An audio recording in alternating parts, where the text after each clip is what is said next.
ஒரு மிகப்பெரிய library, university, Hindu மதம் சார்ந்த பல்கலைக்கழகம் போன்றவைகளை நடத்துகிறோம்.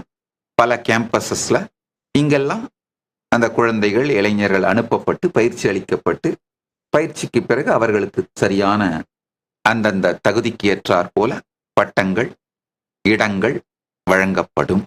இதுதான் கைலாசத்தோட ஸ்ட்ரக்சர். அதே மாதிரி யார் வேணா வரலாம். ஒரு 6 மாசம் பயிற்சி எடுத்துக்கொண்டு, 1 வருஷம் பயிற்சி எடுத்துக்கிட்டு திரும்பி போய் உங்க ஊர்ல கைலாசத்தை உருவாக்கணும்னு நினைச்சீங்கன்னா அப்படின்னாலும் பண்ணலாம். அது மாதிரியான பயிற்சிகளும் அளிக்கின்றோம். சனாதன இந்து தர்மத்தை மறுமலர்ச்சி செய்து உலகம் முழுவதும் கொண்டு சென்று சேர்ப்பதற்கான ஒரு ஆன்மீக இயக்கம், சிவிலைசேஷனல் நேஷன் தாங்க நாங்க.